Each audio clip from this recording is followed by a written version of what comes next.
here it is. September 1988. It is the start of the fall semester at the University of California, Davis, where Cheryl Welsh is beginning life as a law student.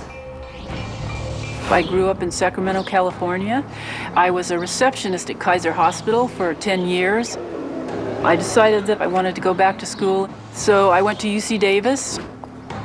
But as her studies get underway, things change. I know what normal life is, and life became very abnormal. It starts with her telephone. Usually you pick up a phone, you hear dial tone. But my phone, there would be click noises. There'd be a long pause, then static. She has it checked, but the strange noises continue. Cheryl becomes concerned. It's the first of many appliances that behave erratically in her presence. Things in my environment, all of the electrical equipment didn't work anymore. My computer, my TV. Her unease grows as she discovers it's not only machines that act strangely around her. Police cars started to follow me. I had a rock thrown at my car. Somebody tried to drive me off the road. I mean, I've never had a ticket. I've never taken drugs. People in my environment were acting out of character. I was acting my normal self, and people were acting weird. People turned against me. People would stare at you. Students would swear and spit on me.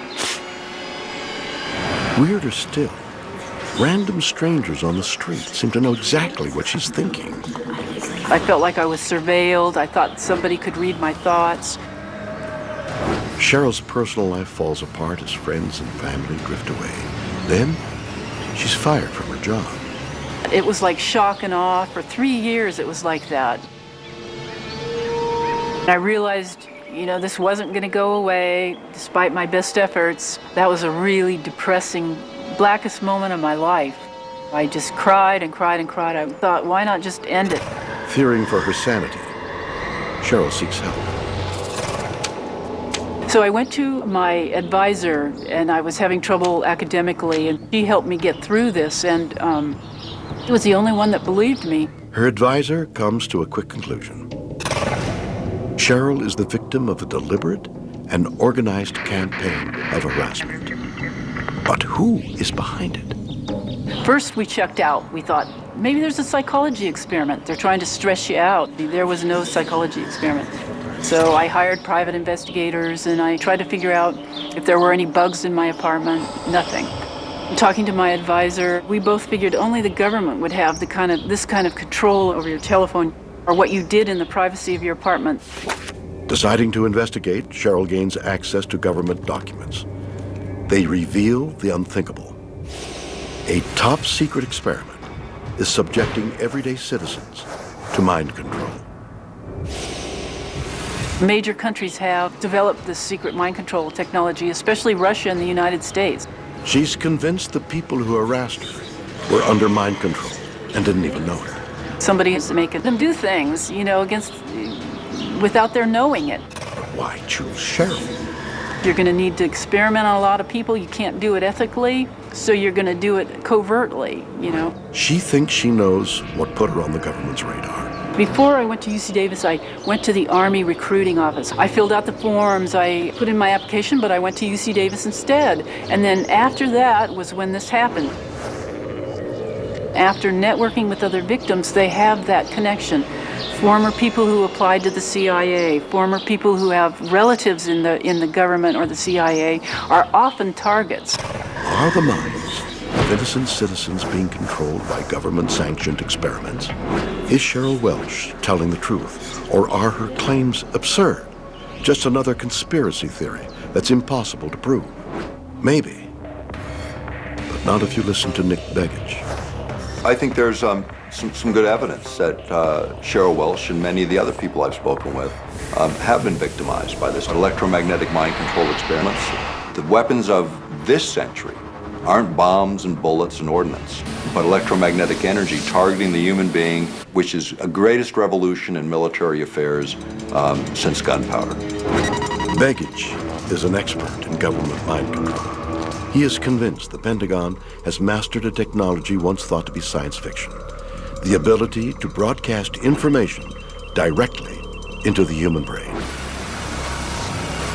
Our government began spending a lot of time looking at how to modify behavior of human beings. Going back to the Korean War, in fact, in a publication, Low Intensity Conflict in Modern Technology, they have a chapter on electromagnetic weapon systems, being able to not just to debilitate someone, but actually even to stimulate certain activities within the brain. But how?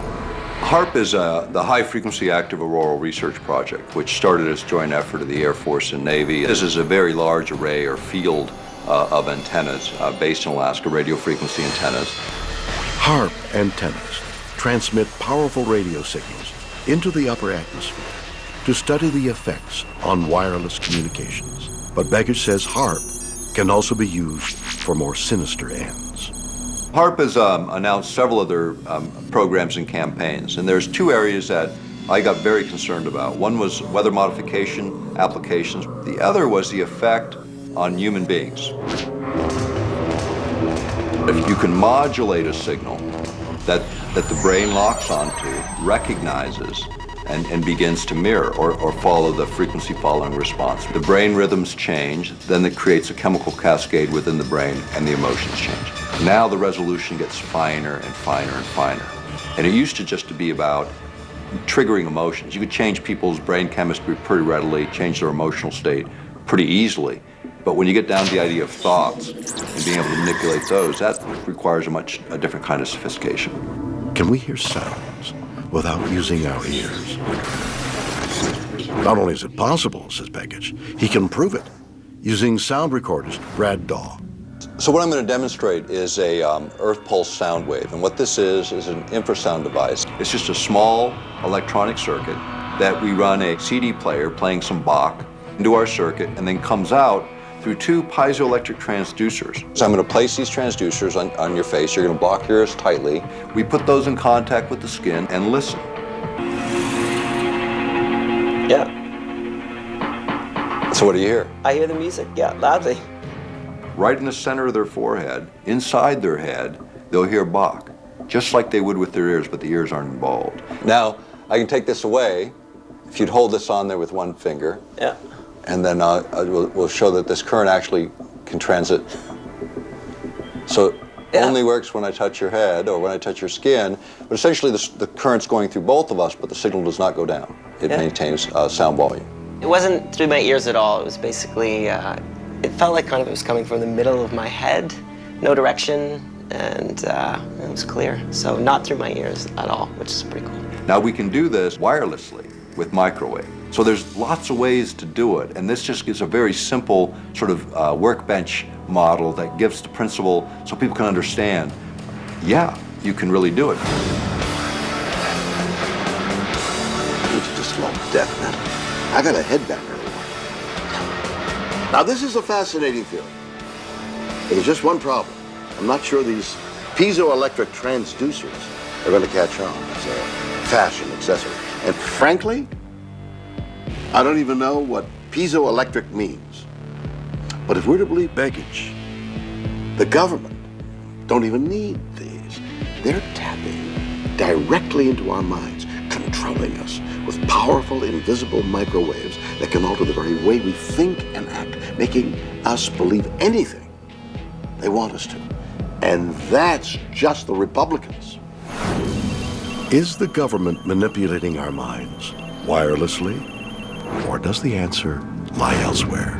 There's some kind of organization out to get them.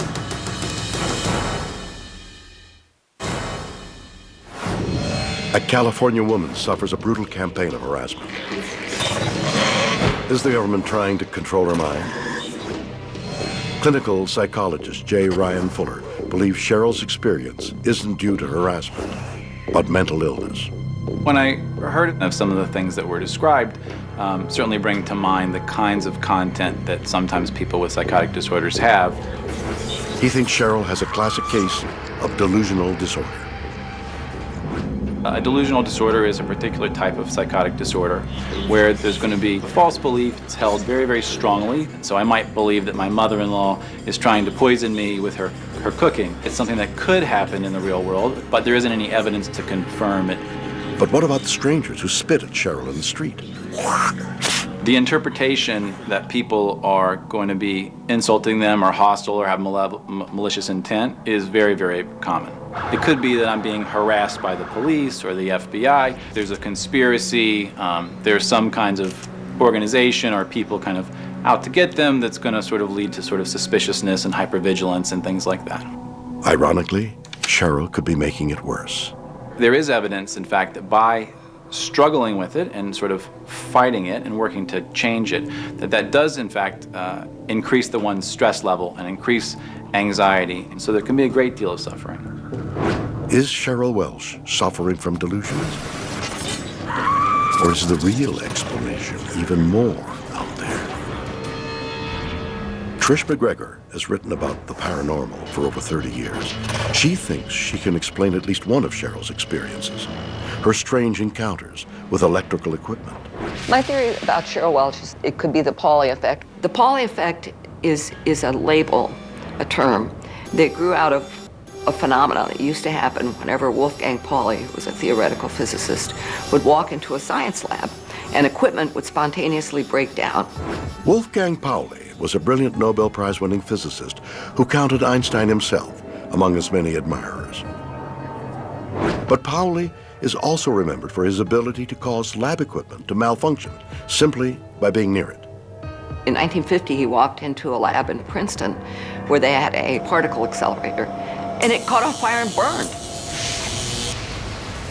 This lab in Hamburg banned Pauli from the lab. I mean, that's how prominent this whole phenomenon became. Even stranger, the Pauli effect didn't stop at the laboratory. On Pauli's second honeymoon, he and his wife set off for a car trip. He had a new battery in the car, and the battery died. It wasn't the fact that he was a klutz. It wasn't like he was stumbling into equipment. He would walk in, and without doing anything, the equipment would spontaneously just break down. They kept saying, oh, it's coincidence. You know, this is scientifically impossible, and yet it kept happening. Is Cheryl suffering from the Pauli effect? MacGregor says we can't dismiss the possibility. I don't think we can say to Cheryl Welsh, what you experience is not real, because it is. It's real to her. Is Cheryl Welsh the victim of a series of bizarre coincidences? Was she the target of a government experiment in mind control? Or is it all in her head? Weird, or what?